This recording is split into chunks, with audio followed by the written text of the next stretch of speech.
Diwata Paris Overload. Ginaya nga lang ba ni Rosmar? Tara, samahan niyo ako at ating panoorin. So, una nating panoorin yung video ng parisan ni Rosmar. So, may nagtanong, pag bumili po ba ng pares, pwede na pong mag-swimming for free? Yes. At hindi lang po swimming pool ang pwede mong gamitin ng libre. Basta kakain kayo sa Rosmar, sa Our Mansion Resort and Resto Bar sa Calauan, Laguna. So, only beer pong din po. Pwede rin tumambay sa ating mga kubo. Meron din tayong air-conditioned mga tables and chairs. Only laro din po dito sa slide at ang mga ating playground ang inyong mga kids. So, ito siya guys, along highway. Napakaganda ng tanawin. As in, ayan na ang Unli Swimming. So, ayan nga, may mga bata pa rin naglalangoy gabing-gabi na. So, ito nga yung ating pares. Ayan guys, 100 pesos lang. Unli sabaw, unli rice, may soft drinks na. Lechon kawali, plus chicharon bulaklak na siya guys. Unli swimming, unli laro, unli basketball arcade. So, napanood naman natin yung kay Rosmar, no? Meron siyang same lang, Paris Overload, unli sabaw, unli rice, may free soft drinks for 100 pesos, parehas kay kay Diwata Paris Overload. Pero ang pinakaiba, meron si Rosmar na unli swimming, beer pong, tapos yung arcade, tapos maganda yung accommodation, may aircon, may nipa house, nipa huts. Kaya kung titignan mo yung 100 pesos mo, talagang sulit na sulit. Talagang makikita mo maliit lang yung tutubuin niya. Yun yung marketing strategy niya. So, tignan naman natin yung kay Diwata. Sa lahat po ng gustong pumunta at gustong tumigil sa Diwata Paris Overload, may pwesto na po tayo once again dito pa rin sa lugar na to, sa Jokno Boulevard. At marami na tayong menu ngayon. Meron tayong Paris Buto-Buto, meron tayong Diwata Fried Chicken. At syempre hindi mawawala ang ating pang grand final sa na Diwata Paris Overload. Naka-unrealize pa rin tayo. Wala po nagbago sa ating price kahit may pwesto na tayo.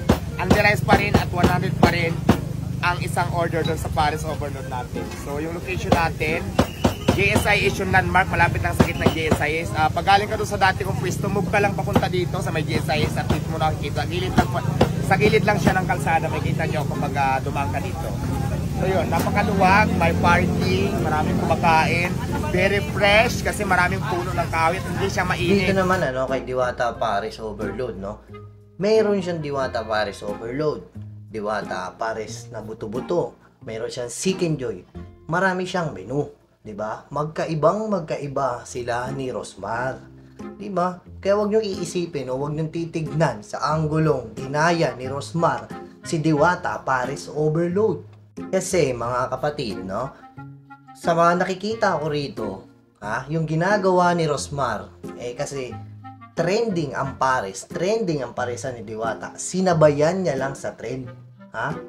Kasi itong si Rosmar, business talaga yan Utak madiskarte. Business. Wala siyang intensyong gayahin. Wala siyang intensyon na kung ano man. Basta, sinabayan niya lang yung trend ni Diwata. Yung parisan niya. Diba? Kinumpitensya niya sa madaling salita. Yun yung magandang term. Hindi ginaya. Kumbaga, kinumpitensya, kinalaban niya. Yung parisan ni Diwata. Saka talaga namang meta talaga yung parisan ngayon. Meta si Diwata. Meta talaga siya. Sinabayan lang talaga ni Rosmar. Kasi alam niya. Kasi hindi sakita Hindi sakita. Kasi tignan mo yung inclusion ng parisan ni Rosmar ay talagang malaki yung expenses dun.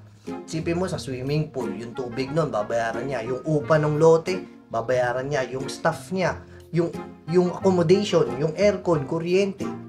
Dihamak na mas malaki yung babayaran ni Rosmar. Pero sa halagang 100 pesos na yun.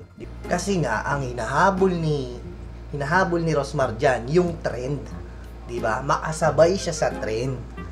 Yun. Utak madiskarte talaga. So, para sa akin mga kapatid, hindi niya ginaya, kundi kinalaban, kinumpitensya, sumabay siya sa trend ni Diwata Paris Overload. Dito kung para sa akin kung tinitignan ng iba na ginaya ni Rosmar si Diwata Paris Overload, para sa akin hindi.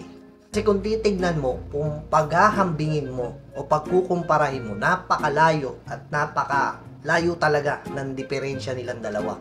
Sipin mo si Rosmar, swimming pool, nakasama beer pong, arcade na basketball, aircon na accommodation, may nipahat pa.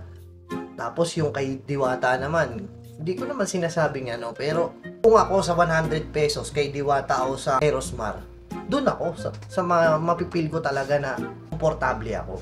So hindi na natin papahabain to. Walang nanggayang naganap dito para sa akin. Ang magandang term dito is kinumpetensya o kinalaban niya at sinabayan yung trend ni Diwata Pares Overload.